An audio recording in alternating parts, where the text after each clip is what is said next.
वंशी किसको सुनाई देती है? जो पहले से ही ठाकुर जी को जानते हैं, बहुत प्रेम करते हैं, जिनका जीवन समर्पित हो चुका है ठाकुर जी के लिए, जो नित्य तिलक लगाते हैं, नित्य एकादशी रखते हैं, नित्य कंठी पहनते हैं, नित्य नियमों का पालन करते हैं। उनको पता है हम चाहे ऊना रहे, पंजाब रहे, हिमाचल रहे, हम ठाकुर जी के हैं। वो वक्ता के द्वारा रसमयी बात कही जाए चाहे नीरस बात कही जाए, सबको ध्यानपूर्वक सुनते हैं, क्योंकि वो ठाकुर जी के हो चुके हैं। उनको वंशी सुनाई दे रही है। और वेणु, जिसको सुनने के बाद आप रुक ना पाओ, जिसको सुनने के बाद आप बैठ ना पाओ, जिसको सुनने के बाद आप सब भूल जाओ और आपका वश ना रहे अपने पर, तुरंत दौड़ने लगो। वृंदावन जिस दिशा में उस दिशा में दौड़ने लगे। ना तन की स्थिति रहे, ना धन की स्थिति रहे, ना लोक लाज मर्याद कुल किसी का भी स्मरण ना रहे। बस कृष्ण चाहिए, उनकी प्राप्ति करनी है, बस अब वृंदावन जाना है, उनसे मिलना है, वही मेरे सर्वस्व है। ऐसी स्थिति बन जाए तो आप वेणु सुन रहे हैं। बहुत कम बन पाती है। एक और बात,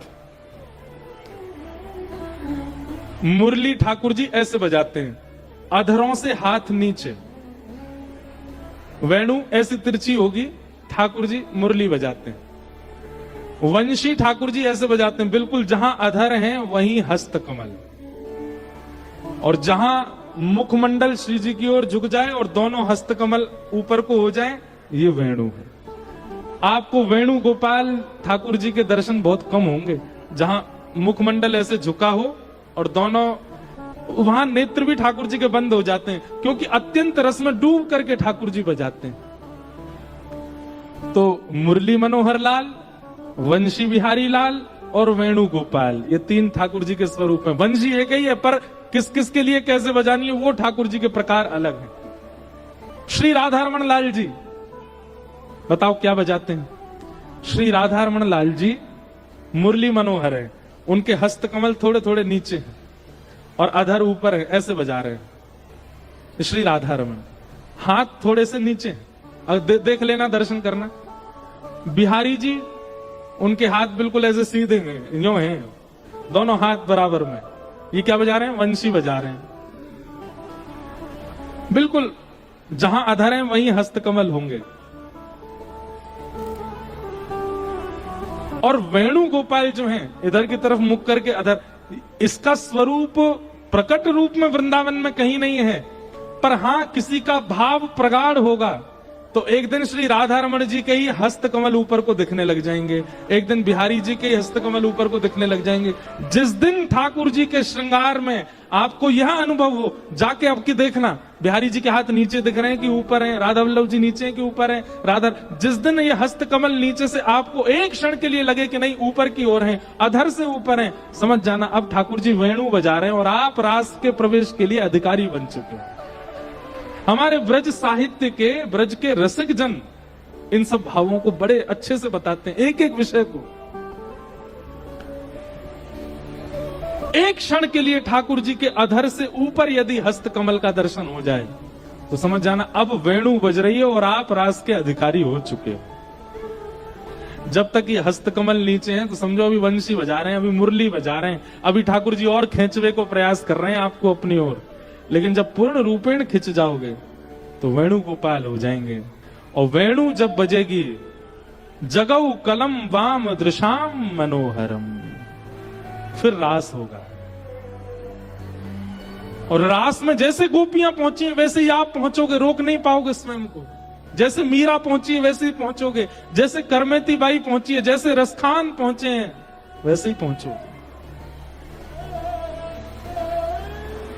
तो यह भी एक नियम है कि मुरली मनोहर ठाकुर जी जिस दिन वेणु गोपाल के रूप में दिख जाएं तब समझो कि आपका भजन सार्थक है, आपका भजन लग रहा है।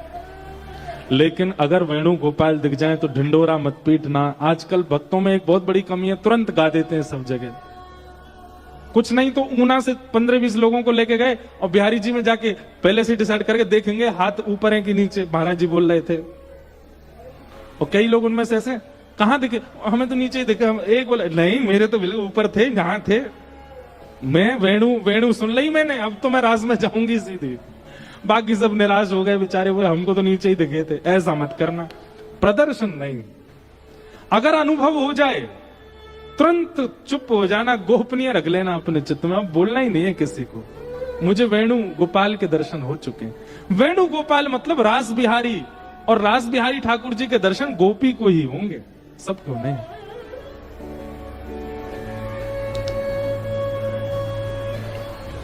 गोपियां सब दौड़ी, वेणु सुनते ही रोक नहीं पाई स्वयं को, दौड़ने लगी। जैसे ही पहुंची, भगवान ने सबका स्वागत किया, पतिव्रता नारी के धर्म समझाने लगे, सबको वापस भेजने के लिए भगवान कई कई उपाय बताने लगे कि ये सब सुन सुना के थोड़ी डर जाएं, वापस चली जाएं। पर गोपियां डरने वालों में से नहीं थी। ठाकुर जी डरा रहे थे, तुम्हारा पतिव्रता धर्म टूट गया। अरे राम राम राम राम, अपने सास ससुर पति सबको छोड़ के आ गए। एक छोटे से बालक को मिलने के लिए आई हो, कितना जघन्य पाप कर रही हो। ठाकुर जी ने खूब भयभीत कराया, पर गोपियां नहीं डरी। 10 श्लोक भगवान ने कहे, तब गोपियां प्रणय गीत गाती हैं। मैवं विवोर्हति भवान गदितुम नृशंसम् संत्यज्य सर्व विषयांस्तव पादमूलम् भक्ता भजस्व दुर्भग्रहमात्यजास्मान् देवो यथादि पुरुषो भजते मुमुक्षु। हे नाथ, बहुत सुंदर है प्रणय गीत। कभी वृंदावन में, और वैसे तो अब समय नहीं मिल पाता है, लेकिन कभी अकिंचन सत्र एक करेंगे और उसमें वेणु गीत, ये प्रणय गीत, बहुत अंतरंग चर्चा है, सबके समझ में आने वाली बातें नहीं है।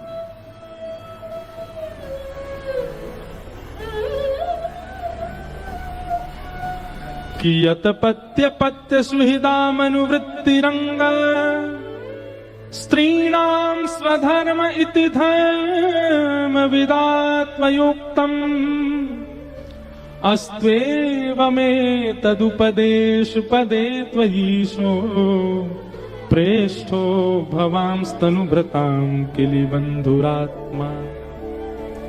गोपियां कहती हैं, बोले नाथ आपने बहुत सुंदर प्रवचन किया स्त्री धर्म का, पर आपके द्वारा स्त्री धर्म का प्रवचन सुनकर के हमको ऐसा लगा कि कहीं आपको ऐसा लगता है कि हम स्त्री धर्म जानती नहीं है। बताई तो उसको जाती है बात जो ना जानता हो। कहीं आप ऐसा तो नहीं सोच रहे कि कहीं हम पतिव्रता नारी नहीं है, हम अपने पतियों को छोड़ के पर पुरुष के पास चली आई हैं, तो कहीं आप हमको व्यभिचारिणी तो नहीं समझ रहे हो। ठाकुर जी से कह रही हैं गोपियां, नाथ हमारी बात सुनिएगा, हमारा प्रेम कैसा है ये अभी आप जाने ही नहीं हो, ये अभी आप समझे ही नहीं हो।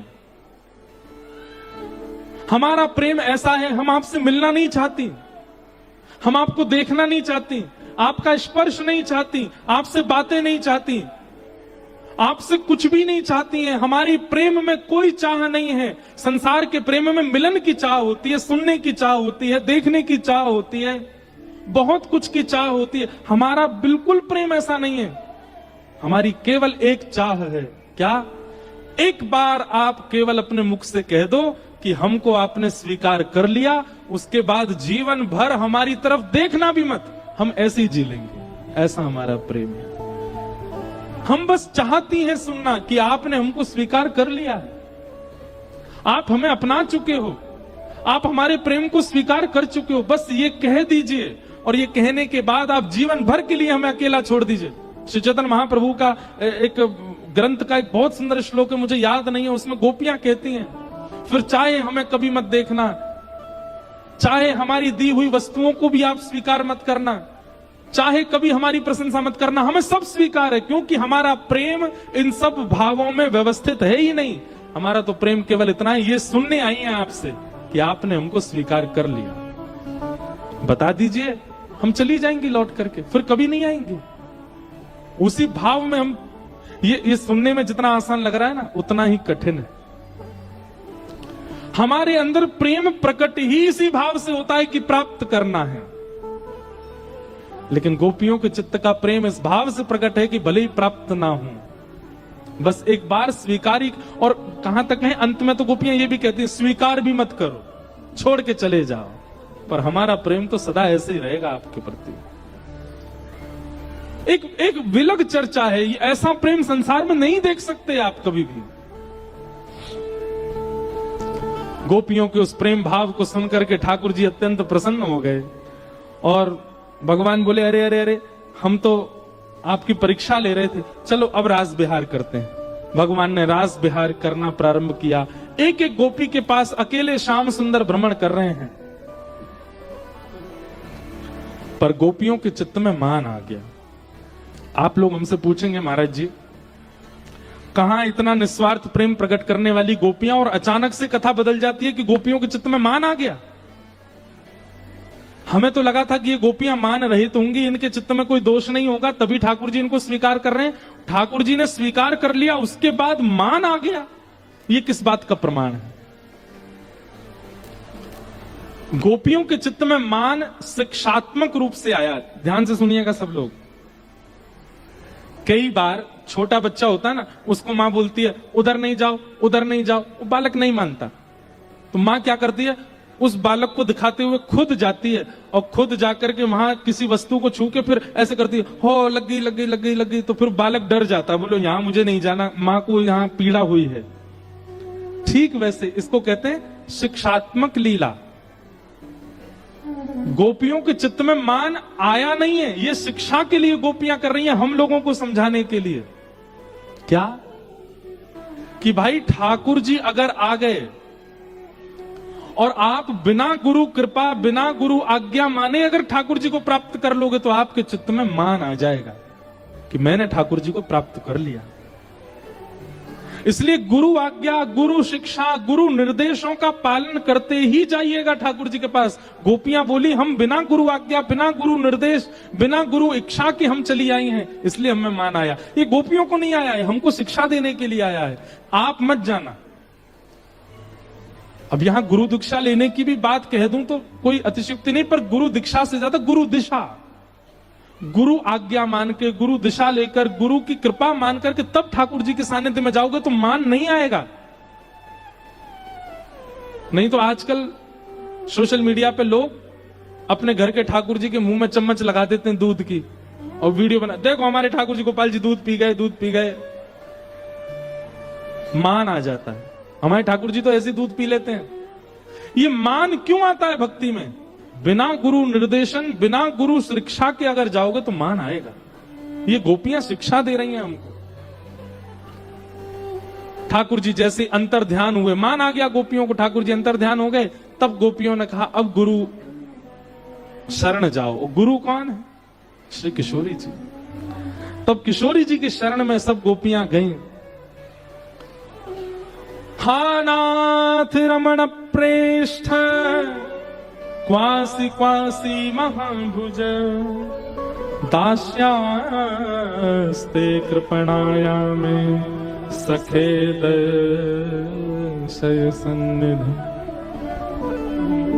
हे सुने राधिका दुलारी, तेरे द्वारका भिखारी हूं मैं, श्याम का पुजारी एक पीड़ा है हमारी, हमें श्याम ना मिला, हमें श्याम ना मिला, हमें श्याम ना मिला।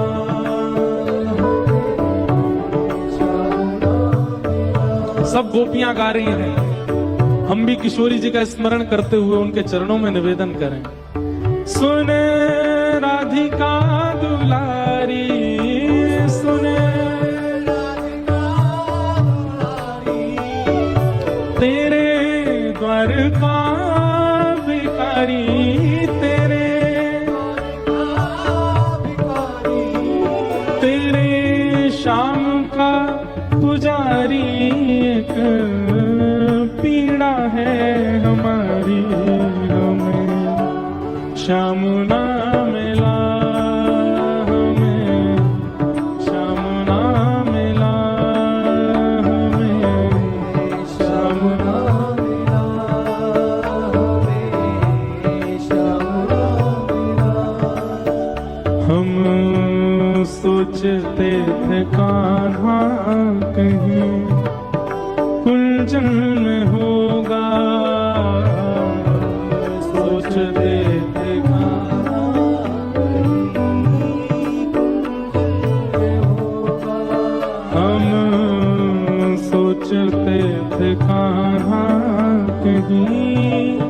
कुंजन में होगा सोचते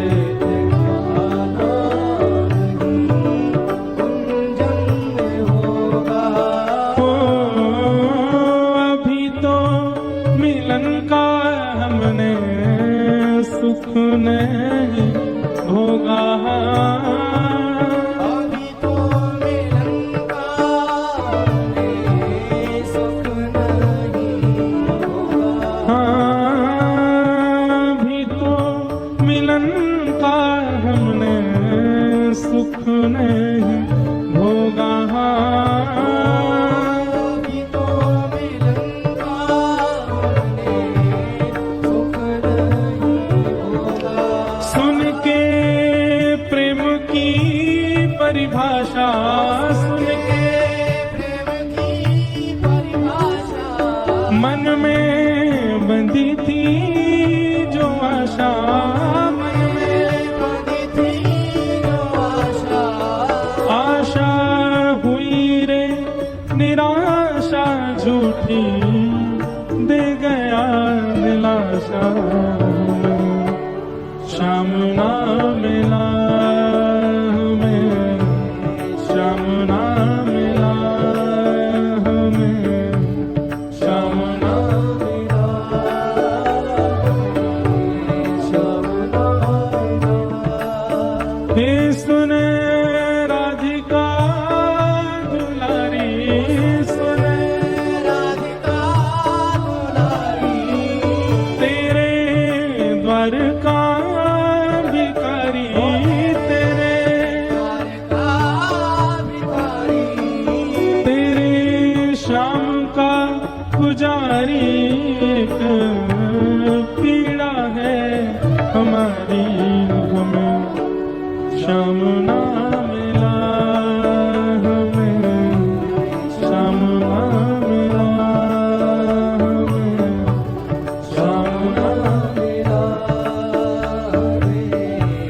श्याम ना मिला। ओ हमें श्याम ना मिला हमें, श्याम ना मिला हमें, श्याम ना मिला श्याम ना मिला। गोपियां कृष्ण विरह में गाने लगी, गोपी गीत गा रही हैं। तब कथामृतम तप्त जीवन कवि विरीडितम कल्मषापहम श्रवण मंगलम श्रीमदाततम भुवि गृह्णन्ति ते भूरिदा जना। अनेक भाव गोपियों ने गोपी गीत में प्रकट किए। अंत में ठाकुर जी से कहती हैं, यत्ते सुजात चरणाम बुरुहम स्तनेषु भीता सनई प्रियदधि महि कर्कशेषु तेनाटवी मटसि तद्यततेन किंस्वित कूर्पादिभिर भ्रमतिभिर भवदायु शामना। गोपियों ने गोपी गीत गाया और इस गीत के गाते ही जैसे रुरुदुस्वस्वरम राजन कृष्ण दर्शन लालसा, तुरंत ठाकुर जी ताशा माभिर्भूत सौरी स्मयमाय मुखाम्भुज पीतांबर धरश रघुवी साक्षान मनमथ मनमथ। ठाकुर जी वहीं प्रकट हो गए और प्रकट होकर के सब गोपियों का स्नेह स्वीकार किया। जितनी गोपियां थी अब ठाकुर जी ने उतने रूप धारण कर लिए और यमुना तट पर महारास किया। बहुत सूक्ष्म में मैंने सब भाव बता दिए हैं, क्योंकि विषय अभी बहुत दूर तक हमको जाना है, इसलिए हम क्रम ज्यादा विस्तार नहीं कर रहे हैं।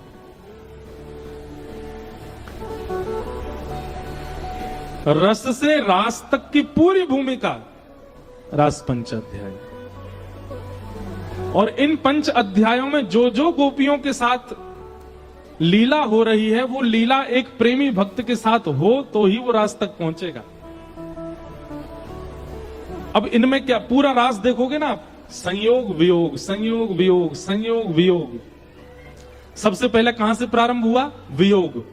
आज शरद पूर्णिमा है, ठाकुर जी मिलेंगे, तभी वेणु का रव सुनाई दिया, संयोग। वेणु का रव होते ही और संयोग हो गया, ठाकुर जी के समीप पहुंच गए। लेकिन तुरंत ठाकुर जी क्या करने लगे? पतिव्रता नारी का धर्म समझा करके वापस लौटाने लगे, वियोग। फिर गोपियों ने प्रणय गीत गाया, वह अति वियोग। फिर उसके बाद क्या हुआ? ठाकुर जी मिल गए, रास करने लगे, संयोग। पर संयोग के बाद फिर मान आया, फिर वियोग। और फिर वियोग के बाद गोपी गीत गाया, अति वियोग। और अति वियोग के बाद आया फिर संयोग। तो संयोग वियोग, संयोग वियोग, संयोग वियोग, ये चलता रहेगा। तभी आप समझो कि आप प्रेमी भक्त हो। आप केवल भक्त हो तो आपके जीवन में केवल संयोग रहेगा, वियोग नहीं आएगा। लेकिन आप अगर प्रेमी भक्त हो तो वियोग तो आएगा, और बार बार आएगा। जैसे प्यासे को एक एक बूंद पानी पिलाया जा रहा हो, ऐसा है प्रेम भक्ति का मार्ग। एक एक बूंद, पर वह एक बूंद भी ब्रह्मा के सुख को फीका कर देती है, इतना सुख है। इसलिए प्रेम भाव में प्रवेश या तो मिलेगा नहीं, मिल गया तो निकल नहीं पाओगे। अब ठाकुर जी ने अति संयोग दिया, जितनी गोपियां उतने कृष्ण बन गए। और पहले तो रास हुआ था, एक कृष्ण असंख्य गोपियां रास, लेकिन जितनी गोपी उतने कृष्ण, ये है महारास। अब ठाकुर जी महारास करने लगे। चंद्र किरण सा श्याम सलोना, दो आंखें कजरारी।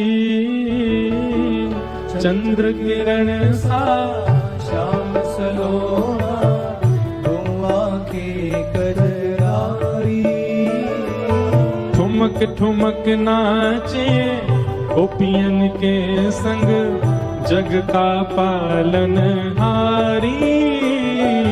ठुमक ठुमक नाचे गोपियन के संग, जग का देखो, पालनहारी। जैसे ही आप मान रहित होते हो, ठाकुर जी कैसे हो जाते हैं? जैसे ही भक्त मान रहित होता है, ठाकुर जी ऐसे हो जाते हैं। कैसे?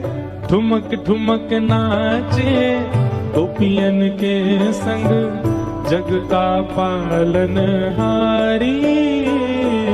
ठुमक ठुमक नाचे गोपियन के संग, जग का पालनहारी।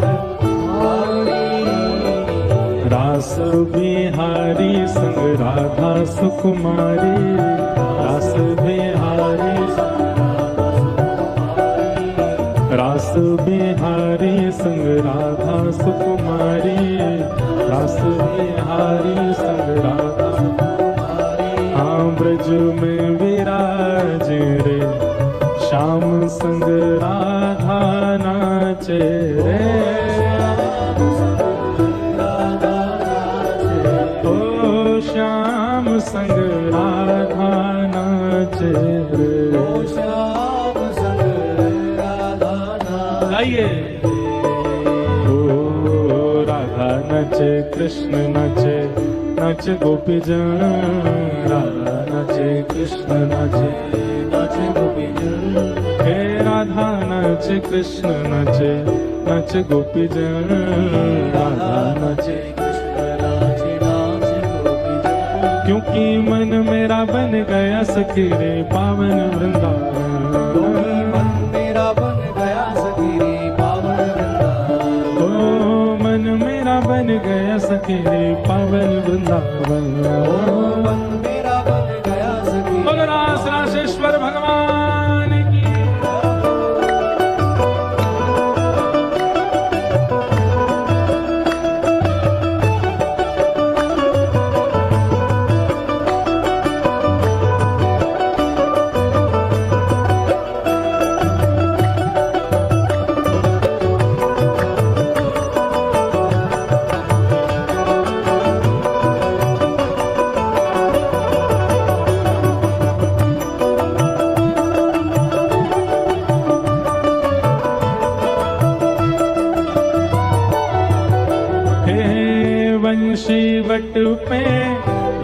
तट पे कान्हा रास रचावे, वंशी वट पे यमुना तट पे कान्हा रास रचावे। गोपी बन के शंकर आए, गोपेश्वर कहलाए। गोपी बन के शंकर आए, गोपेश्वर कहलाए। बोल गोपेश्वर महादेव की। हाँ, गोपी बन के शंकर आए, गोपेश्वर कहलाए। गोपी बन के शंकर आए, गोपेश्वर कहलाए।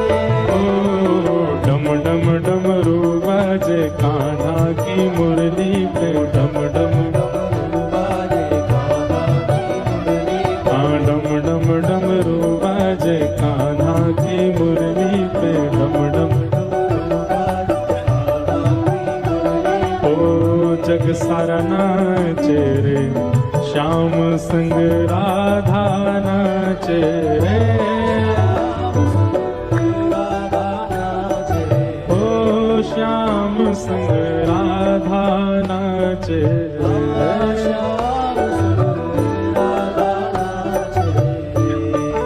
ओ राधा नाचे, कृष्ण नाचे, नाचे गोपी जन। राधा नाचे, कृष्ण नाचे, हे राधा नाचे, कृष्ण नाचे, नाचे गोपी जन। राधा नाचे, कृष्ण नाचे, क्योंकि मन मेरा बन गया सखीरी पावन वृंदावन। क्योंकि मन मेरा बन गया सखीरी पावन वृंदावन। क्योंकि मन मेरा बन गया सखीरी पावन वृंदावन।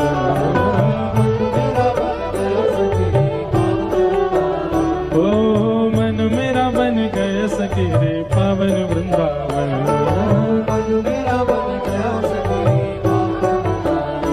ओ गोकुल में देखो, वृंदावन में देखो रे, गोकुल में देखो, वृंदावन में देखो। गोकुल में देखो, वृंदावन में देखो रे, गोकुल में देखो, वृंदावन में देखो। हे गोकुल में देखो, वृंदावन में देखो। हे मेघा गाजे रे, श्याम संग राधा नाचे रे। हे श्याम संग राधा नाचे रे। हे कृष्ण संग श्यामा नाचे रे।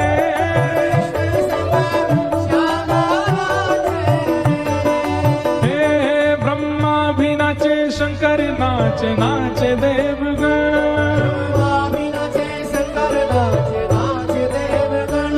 सूरज भी नाचे, चंदा नाचे, नाच तारागण।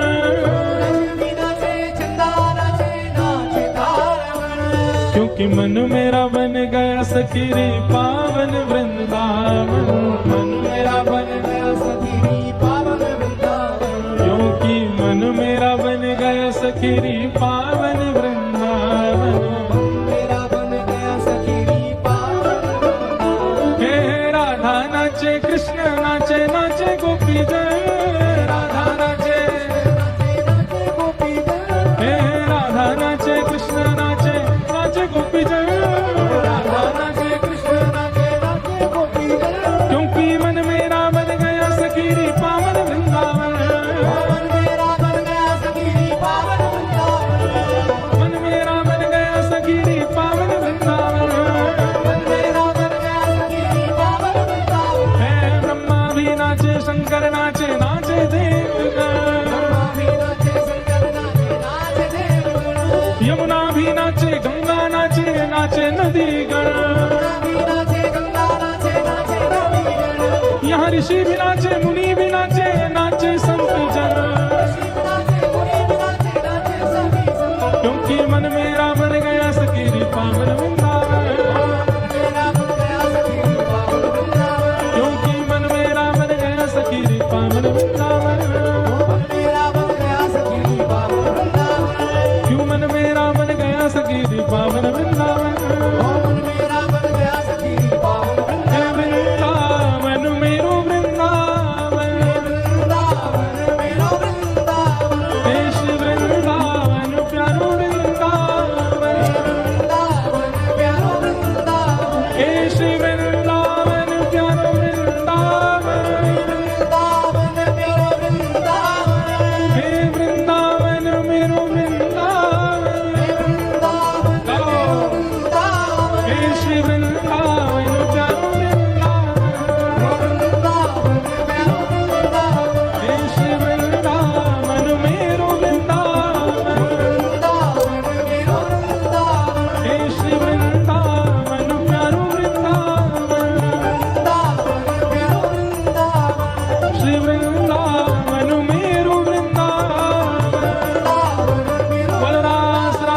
भगवान की जय जय श्री राम, जय जय श्री राम, जय जय श्री राम।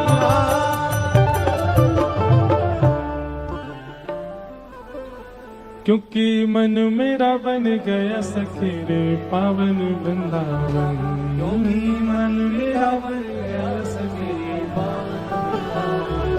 हे राधा नाचे कृष्ण नाचे, नाचे गोपी जन, राधा नाचे कृष्ण नाचे, हे मन मेरा बन गया सखी रे पावन वृंदावन, मन मेरा बन गया सखी बना लो मन को वृंदावन, हमारा मन है वृंदावन, बसा लो मन में वृंदावन, बना लो मन को वृंदावन, हमारा मन ही वृंदावन, हमारा मन है वृंदावन, मन वृंदावन बने। तन तो बहुत जाता है वृंदावन, पर रास का अनुभव तब हो जब मन में वृंदावन हो। और मन में वृंदावन जिसके होगा ना, उस व्यक्ति को आप जहां देखोगे, चाहे हिमाचल में देख लो, चाहे पंजाब में देख लो, चाहे विदेश में देख लो, वो जहां जाएगा अपने आप उसका ऑरा वृंदावन जैसा हो जाता है, जिसके चित्त में वृंदावन होगा। इसलिए मन वृंदावन बने तो रास बिहार होगा। जब तक तन वृंदावन जा रहा तब तक रस का अनुभव होगा। जिस दिन मन में वृंदावन, उस दिन रास बिहार हो जाएगा। रास बिहार की कथा सुनाई गई। अब हम क्रमशः, आप सब लोग बस सुन लीजिए, अब कथा क्रम पूरा कर देते हैं। भगवान ने आगे युगल गीत आता है। युगल गीत में भी बहुत सुंदर सुंदर ठाकुर जी के रूपों का वर्णन किया गया है कि विविध गोप चरणेषु विदग्धो वेणुवाद्य ऊर्धा निज शिक्षा तब सुतः सती यदावर बिंभे दत्त वेणुरनयत स्वर जाति। गोपियां मैया से जाके यूं कह रही हैं, एरी मैया एक बात बताओ। बोले कहा, तुम्हारे लालाते तो हम कछु ना कह सकें, पर तुम्हारे लालाए जाने भी वंशी बजानो सिखाओ, वहां को पतो बताओ हमें। मैया बोली क्यों, कहा करोगे? बोले बाकी जाके अच्छे से खैर करेंगी, ऐसी बंसी बजानी सिखाती है जा बैरणी बंसी ने हमारो सब कछु बंटा धार कर रखो है।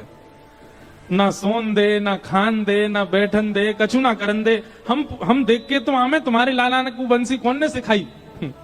तब यशोदा मैया कह रही है, वेणु वाद्य ऊर्धा निज शिक्षा। ठाकुर जी ने बंसी बजाना किसी से नहीं सीखा, अपने आप सीखा। हमारे ब्रज में एक कथा सुनाते हैं। एक बार ठाकुर जी के पास गैया गई शिकायत लेके। कैसे? ठाकुर जी से बोली जय जय।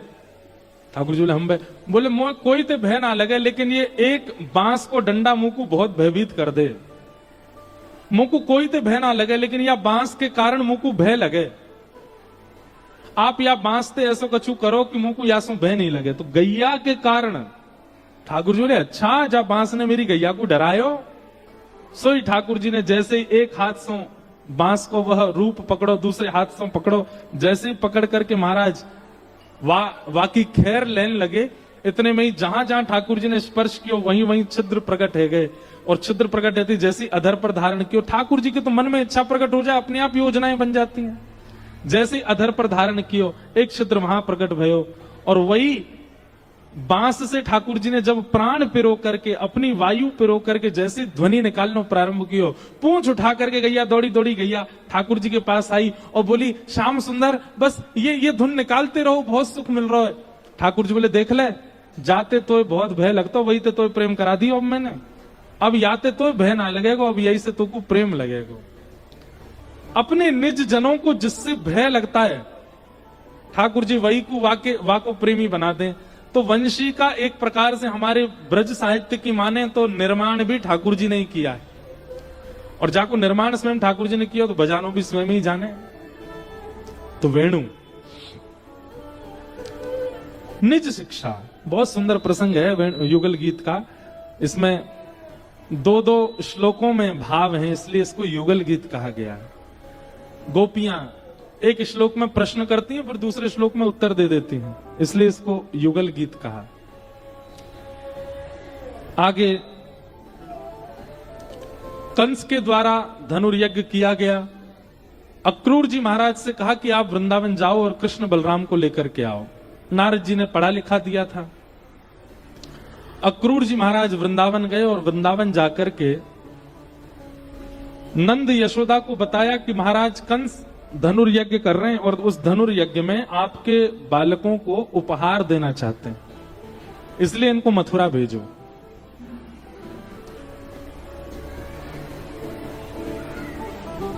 भगवान मचल गए मथुरा जाने के लिए, क्योंकि यही एक उपाय है मथुरा जाने का, और तो जा नहीं सकते। ब्रजवासी अगर कह दें कि ठाकुर जी वृंदावन छोड़ना नहीं, तो ठाकुर जी जाएंगे नहीं।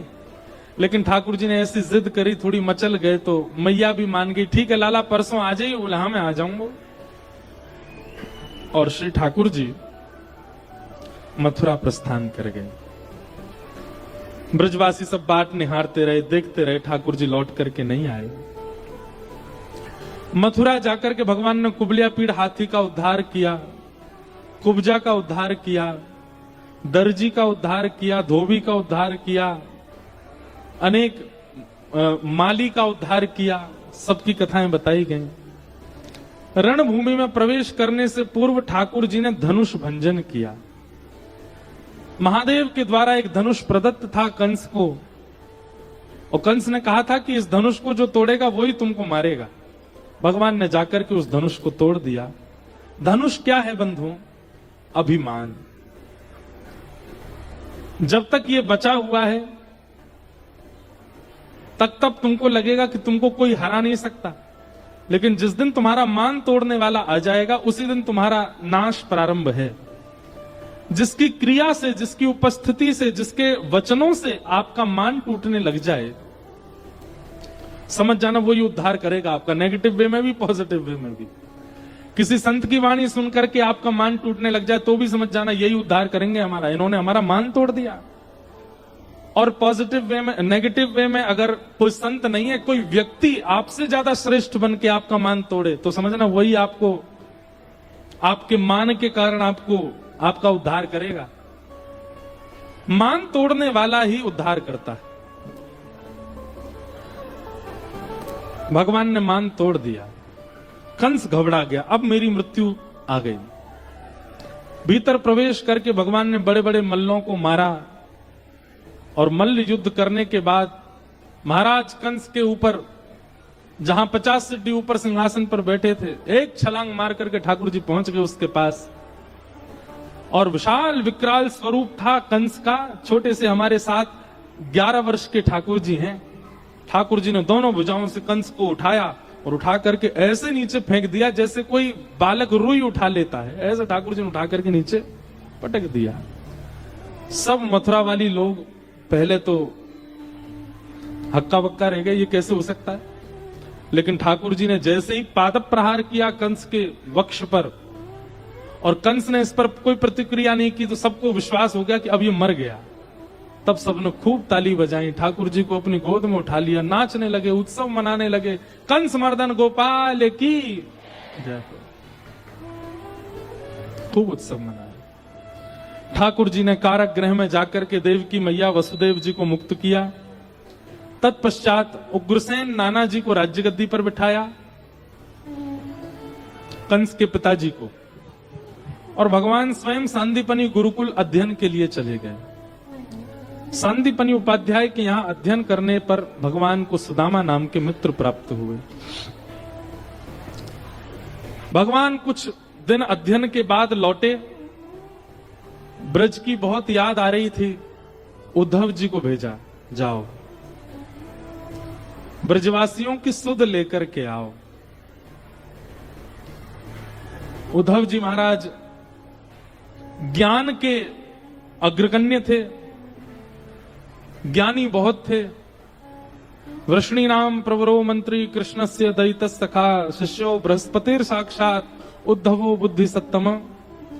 उद्धव जी महाराज बहुत तीव्र बुद्धि वाले थे, लेकिन उनके चित्त में प्रेम नहीं था, भक्ति नहीं थी।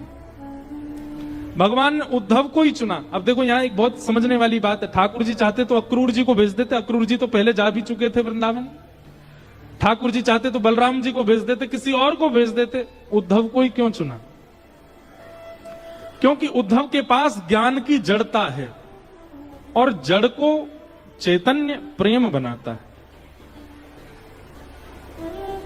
भगवान चाहते हैं कि द्वारिका लीला में मुझे किसी ना किसी रूप में ब्रज का दर्शन हो। उसके लिए ठाकुर जी ने उद्धव को चुना। बोले ज्ञानी पूरा है, बस इसको प्रेमी बनाना। तब भगवान ने उद्धव से कहा तुम जाओ ब्रज। उद्धव जी महाराज ब्रज गए, कह के गए थे शाम को आ जाऊंगा वापस। 6 महीना बाद लौट के गए। 6 महीना में ब्रज की गोपांगनाओं ने, ब्रजवासियों ने और हमारी किशोरी जी ने ऐसा पाठ पढ़ाया उद्धव जी को, उनका ज्ञान चैतन्य हो गया।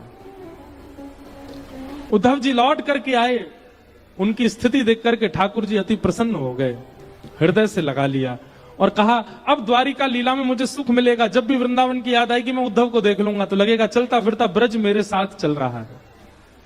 मतलब उद्धव के तन को वृंदावन भेज के उद्धव के मन में वृंदावन को बुला लिया ठाकुर जी।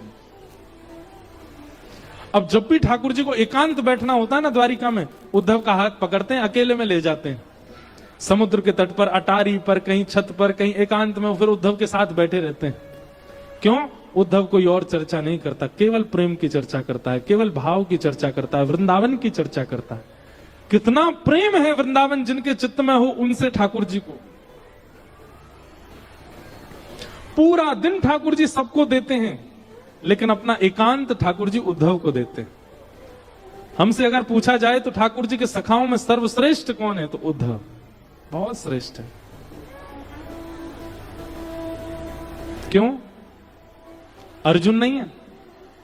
अर्जुन ठाकुर जी का विद्यार्थी है, उद्धव हमारी श्यामा जी का विद्यार्थी है, किशोरी जी का विद्यार्थी है।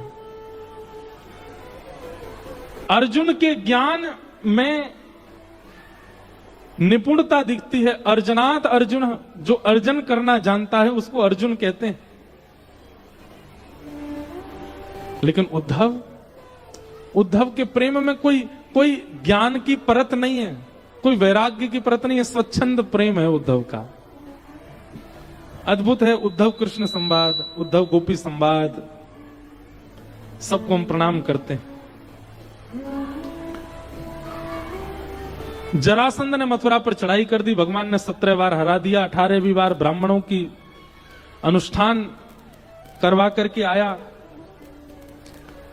ब्राह्मणों के कारण ठाकुर जी रण छोड़ करके भागे, क्योंकि ब्राह्मण अनुष्ठान में बैठे हैं।